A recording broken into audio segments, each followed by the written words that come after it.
Hello, friends. Welcome to episode 3 of Ents and Sensibility, the podcast for Jane Austen lovers and nerds who love bold, witty women, awkward, handsome men, and dragons. I'm your host, Casey Meserve. Together, we'll read Austen's published works and discuss the major themes running through each of them. We'll take time to talk about Austen criticism, her earliest fans, her place as an author in the 21st century, and as much nerddom as we can get away with. Today we'll read Chapter 3 of Sense and Sensibility. But before we get to today's reading, I want to take some time to talk about some of the societies and museums that have grown up around Austen's novels and her life. The Jane Austen Society of North America was formed in 1979 and has more than 5,000 members from more than a dozen countries. Members belong to more than 80 regional groups which have local meetings to discuss Austen novels, listen to lectures, learn about country dances, and more. They celebrate Austen's birthday each year with a tea or luncheon, and each fall members gather for the annual general meeting, a themed meeting featuring lectures by Austen scholars and JASNA members, as well as workshops, exhibits, entertainment, a banquet, and Regency Ball. JASNA has 2 journals for Austen studies, Persuasions and Persuasions Online, and JASNA News, which contains feature articles, book reviews, reports from Austen sites in England, and news about the annual general meeting and regions. It's mailed to membership 3 times a year, while the monthly e-bulletin, JASNA Update, provides timely news about Austen and JASNA by email. There is also an annual essay contest, scholarly programs, and tours of England for JASNA members. I have a link to JASNA in the show notes. I also want to thank listener Anne-Marie for buying me an annual membership to JASNA. I'm very grateful. Next is the Jane Austen Centre in Bath, England. It's a 270-year-old townhouse that was one of several that Jane's family rented while visiting Bath. I visited this house about 10 years ago, and I thought it was really fascinating. I visited it in conjunction with the Fashion Museum in Bath, which is next to the assembly rooms that Austen's heroines would have visited, and they were a really good fit together. The best part about the Jane Austen Centre, in my opinion, is the Regency Tea Room, where you can sip tea and stuff your face with tea sandwiches and biscuits. Bath itself is an amazing place, and there are a ton of things to do and see. You can walk the Royal Crescent like Catherine Morland. You can visit the Pump Room, the Roman Baths, and so much more. Several years ago, I spent a month in England and did a lot of sightseeing while I was there. And I also made a lot of gift shop purchases.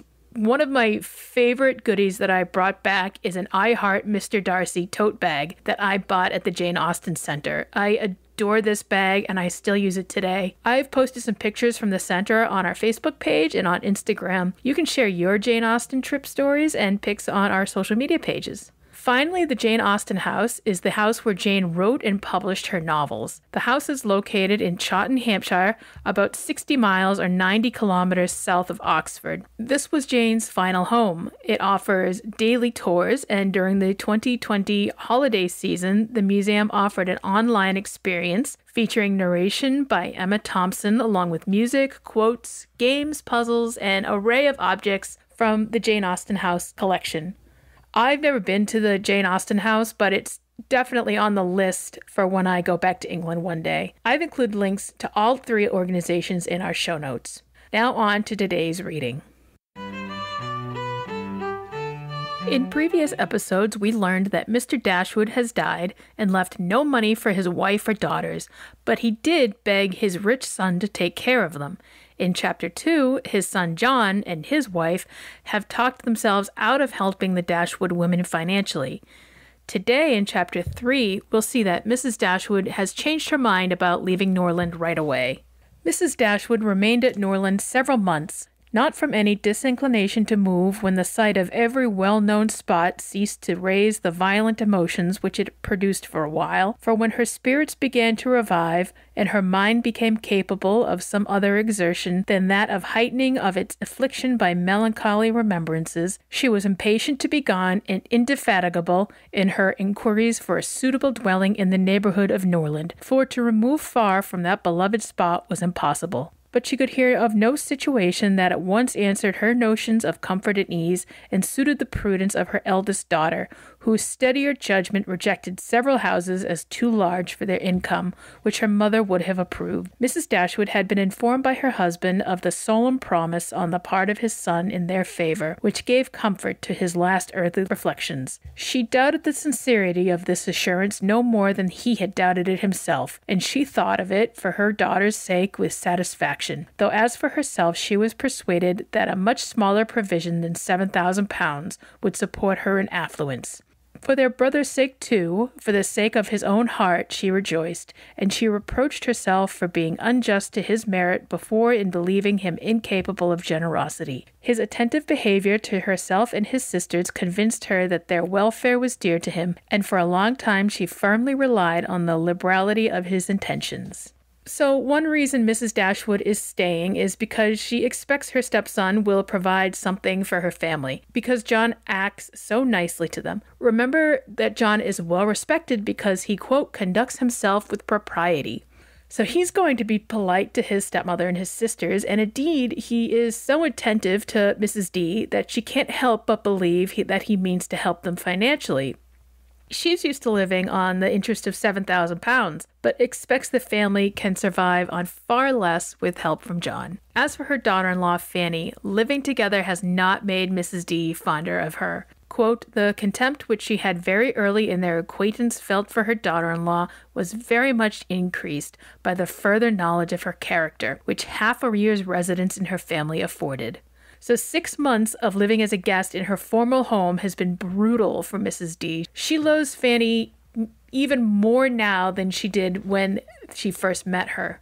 Quote, the two ladies may have found it impossible to have lived together so long had not a particular circumstance occurred to give still greater eligibility, according to the opinions of Mrs. Dashwood, to her daughter's continuance at Norland. So there are a few things keeping Mrs. D at Norland. She loves the area. She wants to stay there. All of her fondest memories are there. But there's one other thing keeping Mrs. D at Norland. Can you guess what it is? The circumstance was a growing attachment between her eldest girl and the brother of Mrs. John Dashwood, a gentlemanlike and pleasing young man who was introduced to their acquaintance soon after his sister's establishment at Norland, and who had since spent the greater part of his time there. So, of course it's a man. Now, Mrs. D isn't obsessed with marrying her daughters off like Mrs. Bennet will be, but she does put her children's interest ahead of anything else, even her own misery. Edward Ferrars, the young man in question, is rich, or at least he's going to be, probably. But Mrs. D denies that she's interested in Edward's money. It is enough, said she, to say that he is unlike Fanny is enough. It implies everything amiable. I love him already. Mrs. D is like the dog in that Disney movie Up. I don't know you, but I love you. Edward is unlike many of Austen's love interests. He's not handsome, he's very shy and quiet, and he's not interested in manly pursuits or pursuits of any kind. Edward Ferrars was not recommended to their good opinion by any peculiar graces of person or address. He was not handsome, and his manners required intimacy to make them pleasing. He was too diffident to do justice to himself, but when his natural shyness was overcome, his behavior gave every indication of an open and affectionate heart. His understanding was good, and his education had given it solid improvement, but he was neither fitted by the abilities nor disposition to answer the wishes of his mother and sister, who longed to see him distinguished, as they hardly knew what. They wanted him to make a fine figure in the world in some manner or other. His mother wished to interest him in political concerns, to get him into Parliament, or to see him connected with some of the great men of the day. Mrs. John Dashwood wished it likewise, but in the meanwhile, till one of these superior blessings could be attained, it would have quieted her ambition to see him driving a barouche. But Edward had no turn for great men or barouches. All his wishes centered in domestic comfort and the quiet of private life. Fortunately, he had a younger brother who was more promising. Edward reminds me of a Hobbit. He doesn't care about making a splash. He prefers the quiet life. He wants comfort and domesticity. He wants to stay at home in his loafers by the fire. Compare the previous quote to how J.R.R. Tolkien describes hobbits, in particular Bilbo Baggins. Quoting from The Hobbit, "The Bagginses had lived in the neighborhood of the hill for time out of mind, and people considered them very respectable, not only because many of them were rich, but also because they never had any adventures or did anything unexpected. You could tell what a Baggins would say on any question without the bother of asking." Bilbo, of course, goes on an unexpected journey and says and does a lot of unexpected things. But hobbits in general prefer to stay at home. They like their meals often, their homes full of comfortable things, and their family and friends to be utterly predictable. That's what Edward Ferrars is like. He's a homebody. He has no interest in parliament or public life. He prefers peace and quiet to the bustle of London. He's not particularly charming, but the people who know him like him, or in Mrs. D's case, love him. But he's not what his mother or sister want in a son and brother. Not that they know what they want him to do, but they want him to do something important. At the very least, he could be fashionable and dashing while driving a barouche. And a barouche is, according to Wikipedia, a large, open, four-wheeled carriage drawn by two horses. It was luxurious and fashionable through the 19th century. It was used for display and summer leisure driving and was designed to give a powerful impression of luxury and elegance. It provided seats for 4 passengers, and it had a leather roof that could be raised to give backseat passengers some protection from the weather. But Edward would rather be domestic and probably have second breakfast. At least he has that younger brother who does seem to want to make a splash. Mrs. D was too busy letting her sensibilities run wild with sadness over the loss of her husband, completely understandably, before she even began noticing Eleanor's regard for Edward. She had every right to grieve and be in mourning for several more months, but the narrator really states that it's Mrs. D's sensibilities that causes her inattention to her surroundings. The narrator is kind of heartless, I think, here, at least at this point in the story. Anyways, once Mrs. D realizes that Eleanor likes him, she immediately adores him, even before she bothers to get to know him. Of course, Eleanor tries to restrain her mother's feelings, and at the same time tells the reader that she does like Edward quite a bit, but she restrains herself. Remember, she's got that sense rather than the sensibilities. "I think you will like him," said Eleanor, "when you know more of him." "Like him," replied her mother with a smile. "I can feel no sentiment of approbation inferior to love. You may esteem him. I have never yet known what it was to separate esteem and love." Mrs. Dashwood now took pains to get acquainted with him. Her manners were attaching and soon banished his reserve. She speedily comprehended all his merits. The persuasion of his regard for Eleanor perhaps assisted her penetration, but she really felt assured of his worth, and even that quietness of manner which militated against all her established ideas of what a young man's address ought to be was no longer uninteresting when she knew his heart to be warm and his temper affectionate. No sooner did she perceive any symptom of love in his behavior to Eleanor than she considered their serious attachment as certain and looked forward to their marriage as rapidly approaching. Mrs. D expects Eleanor and Edward to get married in the next few months, and they'll all live happily ever after, a few miles apart, and they'll see each other every day. That's Mrs. D's dream, even though currently she doesn't have a home of her own anymore. Marianne is surprised when her mother tells her she expects Edward to propose within the next few months. Marianne likes him, but she finds him dull and predictable, like she probably would a hobbit. "Perhaps," said Marianne, "I may consider it with some surprise. Edward is very amiable, and I love him tenderly, but yet he is not the kind of young man, and there is something wanting. His figure is not striking. It has none of that grace which I should expect in the man who could seriously attach my sister.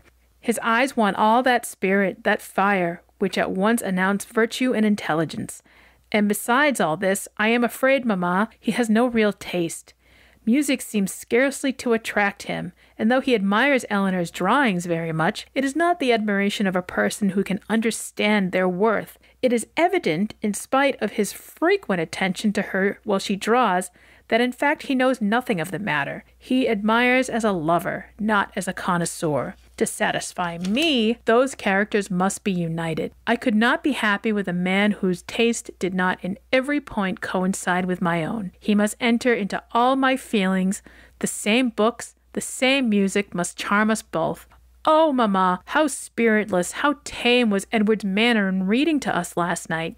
I felt for my sister most severely, yet she bore it with so much composure, she seemed scarcely to notice it. I could hardly keep my seat. To hear those beautiful lines, which have frequently almost driven me wild, pronounced with such impenetrable calmness and such dreadful indifference.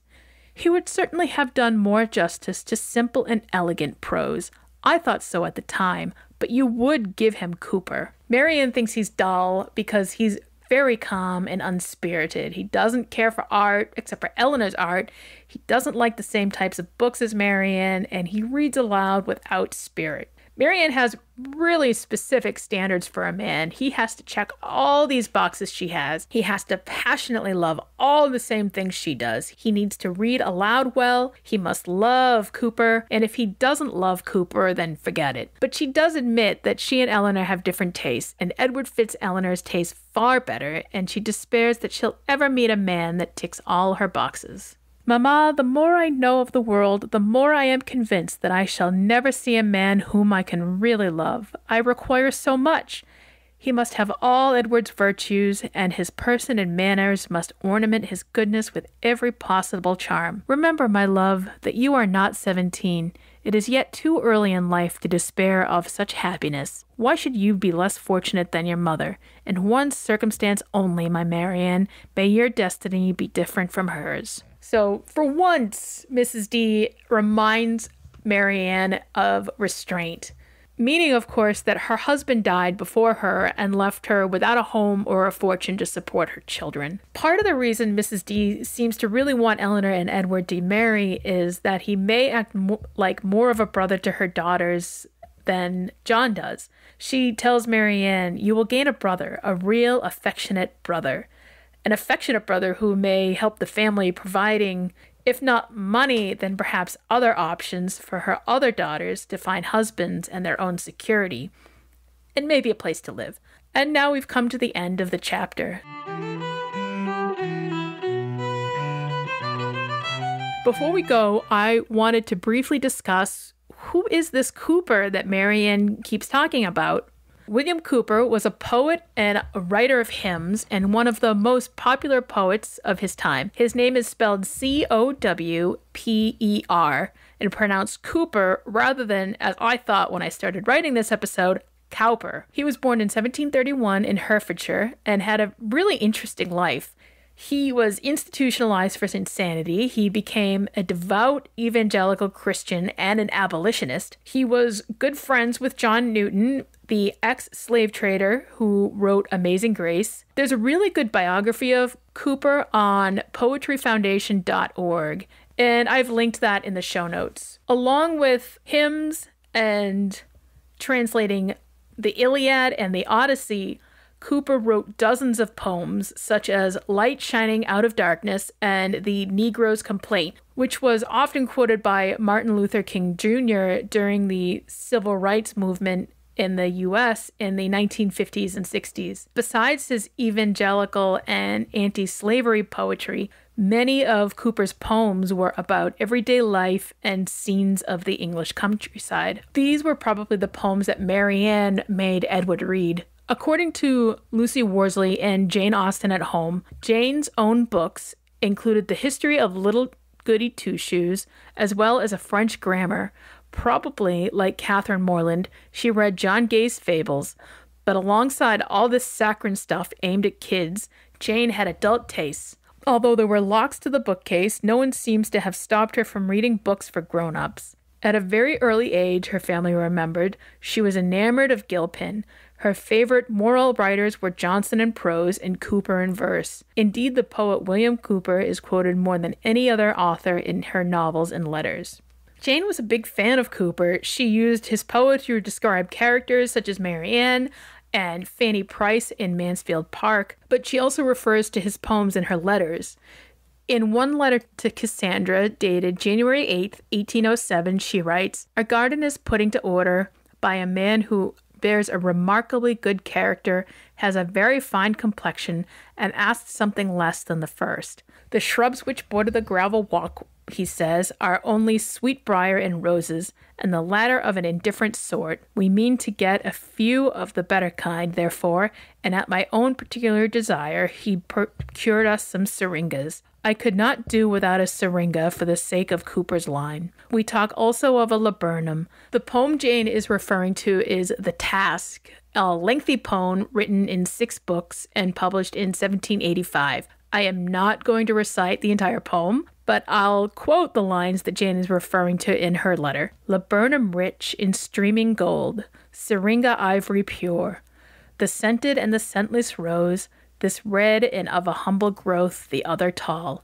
and throwing up into the darkest gloom of neighboring cypress or more sable yew, her silver globes light as the foamy surf that the wind severs from the broken wave. The lilac various in array, now white, now sanguine, and her beauteous head now set with purple spikes pyramidal, as if studious of ornament yet unresolved. Which hue she most approved, she chose them all. The Task is one of Cooper's most famous works. As you can hear, Cooper was known as a poet of sensibilities in many ways, so of course Marianne would love his verses. He's a lot like Samuel Richardson, whom we discussed in episode 1, but he crosses genres more. To quote Cooper's page on the Poetry Foundation website, Samuel Taylor Coleridge called him the best modern poet, and though his practice reflects in some ways a commitment to neoclassical or so-called Augustan precepts, his innovation in the treatment of nature in common life, in meditative and conversational techniques, and in the foregrounding of autobiography and confession constitute a crucial legacy to the first generation of Romantics. The Romantics could definitely be seen as an evolution of the poets of sensibilities. Austen's own use of space and descriptions of nature in Sense and Sensibility will show some of the influence that Cooper had on her. There are many other ways Cooper's influences appear in Jane's other novels, perhaps most importantly in Mansfield Park, but we'll get to those someday. The Cooper and Newton Museum in Buckinghamshire, England, has a really interesting paper about Cooper's influence on Jane in their online archives, and I've linked to it in the show notes. But I wanted to quote it briefly as it discusses Sense and Sensibility beyond Marianne's ideas of sensibility. As the novel progresses, it becomes a far more subtle reflection on different modes of sensibility. Elinor Dashwood's dignified silence on her own sufferings show them to be just as intense as Marianne's. The popular novels and sensibility, however, place strong emphasis on the immediate nature of feelings. No sooner had the man or woman of sensibility witnessed the suffering of some unfortunate than tears would course freely down their cheeks in sympathy. Marianne Dashwood can hardly keep her seat or her temper. A whole influential branch of social and political philosophy developed from the medical understanding of the responsiveness of the body's nerves. Another thing I thought to discuss is grief and mourning in 18th century England. When we open the novel, Mrs. Dashwood is in deep mourning when her daughter-in-law moves in, and I wanted to talk about what mourning was like in England in the 1790s when the novel takes place. When we think of mourning, we often think of the Victorian ideas of mourning, black crepe and veils, such as what Queen Victoria wore for the rest of her life after her husband Prince Albert died. But before the Victorian era, mourning was less stringent. The Victorians were sticklers for adherence to etiquette, but the Georgians and Regency English were less so. For example, only the very wealthy could afford a new wardrobe of black clothes, and most other people simply dyed some of their existing clothes black. Jane writes in 1808 that her mother is preparing mourning for Mrs. E.K. She has picked her old silk pelisse to pieces and means to have it dyed black for a gown. A very interesting scheme. So most people would dye a few clothes black. The poor would wear a black armband below the elbow or a ribbon. Jewelry was expected to be flat black without shine or sparkle, and the length of time for wearing black was also variable. For instance, the widow would be in black for the first 6 months, and then she would be in half mourning, a mixture of black and white or gray and lavender, very subtle, dull colors. for the next 6 months. Widows or widowers were expected to be in full mourning for 6 months and then half mourning for the next 6 months, not the 2 or more years expected in the 1860s and 70s. And the length of the mourning period depended on the nearness to their relations. So Eleanor, Marianne, and Margaret would have been in mourning for 6 months, as would John. Mrs. Dashwood would have been in mourning for a year and a day. She would have had no social engagements for the first 6 months, and she would slowly re-enter society in the next 6, wearing those muted colors and jewelry that we talked about. Fanny should have been in mourning for 6 months as the daughter-in-law, but how much do you want to bet that she got out of that as quickly as possible? So with the entire Dashwood family in deep mourning for 6 months, how much ruder and even more impudent is it that Fanny shows up and takes control of Norland as soon as Mr. D is buried? It's really interesting that the narrative begins 6 months after Mr. Dashwood's death, because this is when the family is coming out of the deep mourning and into a less restrictive time where they can all start to be social again. Next episode, we'll read Chapter 4 and finally hear from our sensible heroine Eleanor and discuss whether this Ice Queen is really the Elsa to Marianne's Anna. Mrs. Dashwood will begin to scheme and plan the rest of her life, but not without Eleanor's advice, and we'll discover that family in Georgian England can extend far beyond the people you live with. That's all for today. Thank you for listening to Ents and Sensibility. This podcast was written and produced by me, Casey Meserve. You can follow Ents and Sensibility on Facebook and on Instagram. You can also write the show at entsandsensibility@gmail.com. That's ENTS and Sensibility. You can also leave a review of the show on Apple Podcasts or whatever platform you listen on. Check out our website, entsandsensibility.com, for episode notes, a list of books and references mentioned on the podcast, and more. Thank you, and I hope you'll visit again soon.